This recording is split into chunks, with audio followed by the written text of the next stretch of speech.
Everybody, thanks for joining me. I want to go through something, and I've been not trying to do my Patreon and just read everything I do, but I am going to use Eadsy Astronomy today just because I think it's going to be easier than putting everything together another way. I have a new idea that I would like to throw out there. This is going to be for members, whether you're paid or free.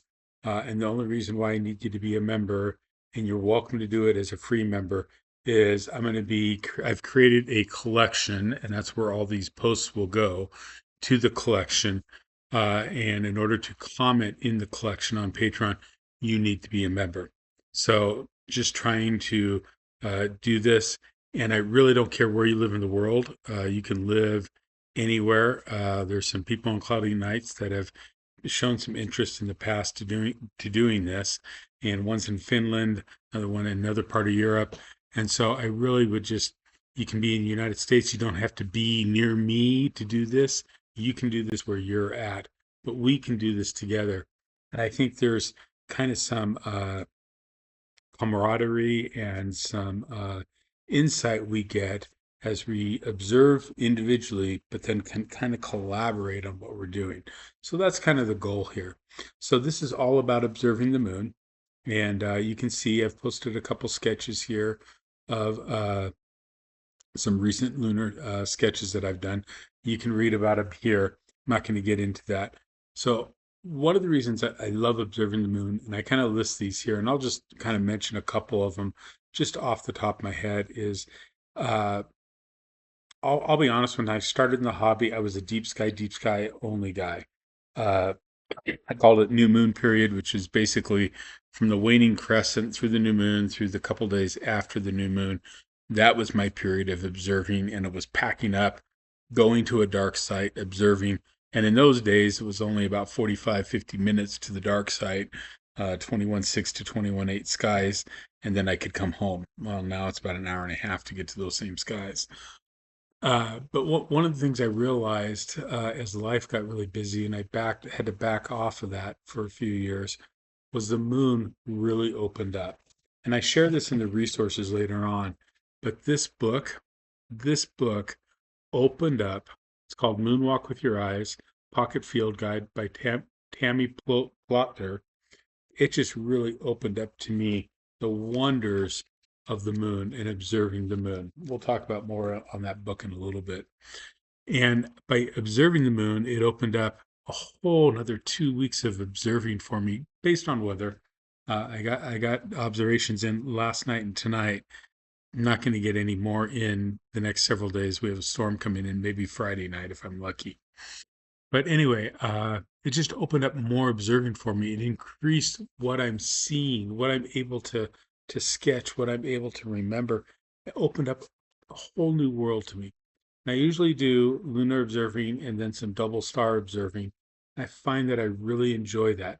Some of the benefits, I get to do it here at home. I can do it in my backyard. I can do it in my driveway. Last night I was in my driveway, and I had a great experience and outreach with Matt and his wife and stopping by as they were out for a walk. Just had a great experience there. Uh, anyway, and got to sketch, got to be relaxed, a really stressful day, and ended it on a very high note. So just a way to unwind. And so it also meant that it took me maybe 10 minutes to set up, about 10 minutes to break down, everything back in the garage.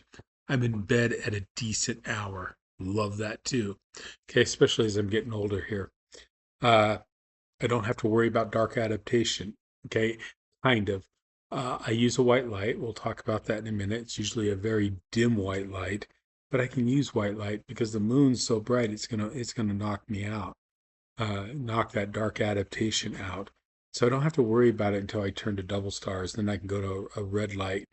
And I'm in a suburbia, and there's lights, and it continues. When we moved out here, it wasn't remote, but it was not really suburbia either. It's become I could see the Milky Way at night at about 1 a.m. I could see a little bit of structure to it. That's all gone, just because of all the building here. But anyway, so don't really have to worry about that dark adaptation. And I kind of mentioned this in the post. You can see it. light color, dim white light, and neutral light works best. That allows me to see the grayscale tones on the moon, and so I can kind of match that in my sketch. I use a dim uh,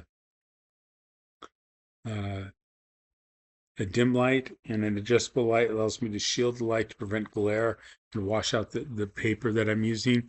And I usually can kind of get that light coming at an angle, just like the sun does on the moon. I talk about that there. Uh, it also tells me how wonderful, and I touched on this, our neighbor is. And again, don't have to worry about light pollution. So I've made a collection called Lunar Observing. It's a collection for posts here on Eadsy Astronomy. What I'm proposing is that it's open for all members, whether you're paid or free. And what I'm proposing is that we work through the Astronomical League Lunar Observing Program. And that's if all you have is your eyes, you can do part of that program with your eyes and get recognition. If you have binoculars, you can do the naked eye and the binocular portion. If you have a telescope, you can do all three. There's something for everybody in that program, and we can collaborate on what we see in the impact and all those things that we do when we visually observe. If we image, we can share image. If we sketch, we can share our sketches too. I'd also like to extend that to a more in-depth program from the Royal Astronomical Society of Canada called the Isabel Williamson Lunar Observing Program. Much more intense, a lot more craters to observe. You probably do need a telescope for that one. The goal is, once we're done with the journey, is to ensure that both you and me have increased our familiarity with the moon. You got Artemis 3 coming up to prepare for Artemis 4, which is the putting people back on the moon. It's a great way to reconnect with the moon here. And again, you don't have to worry about light pollution or where you observe or going to a dark site or anything like that. Anyway, so once you're done, I'll open up a post. I'll probably do an original sketch or image that I've taken, and it will be on one of the objects that we have listed.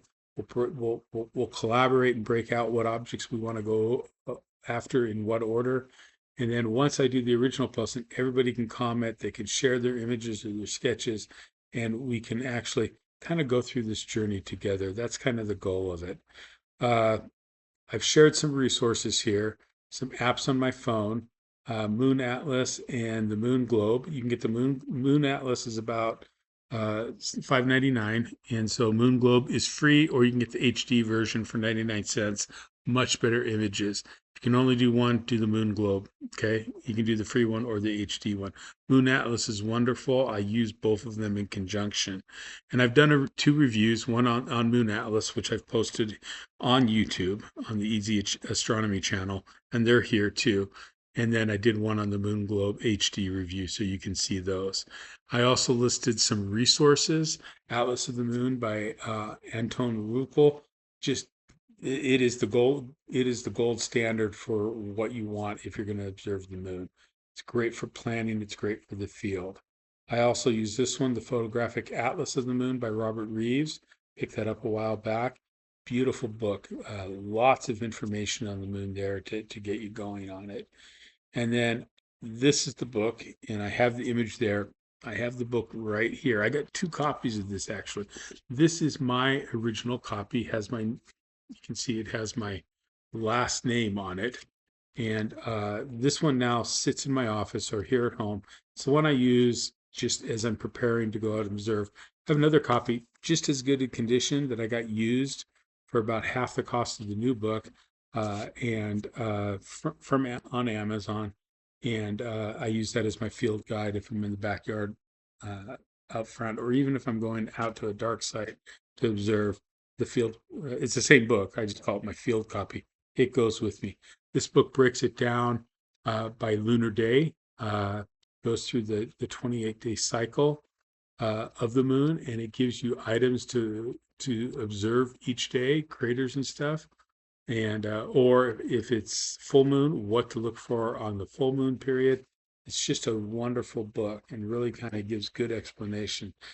Tammy Plotner did an awesome job on this book. Highly recommend that book. Okay.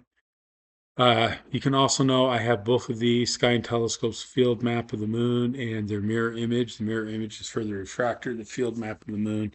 I can use for my Dob, just kind of turn it around a little bit. Here you can see what it looks. They're $13.95.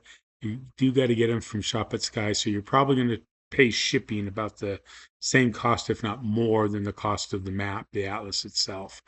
But I think they're well worth it. I still use them in the field. They're usually nearby, even though I'm using my apps the most.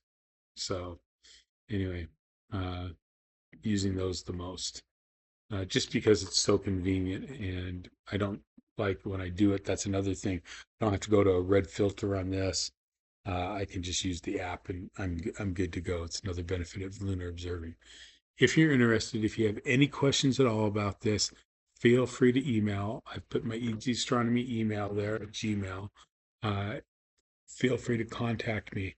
I'm really hoping to get some people doing this with me, and think that we'll have a great time and a great experience doing this.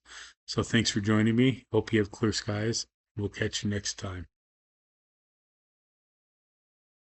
I can get over there and stop the recording, right? Catch you next time.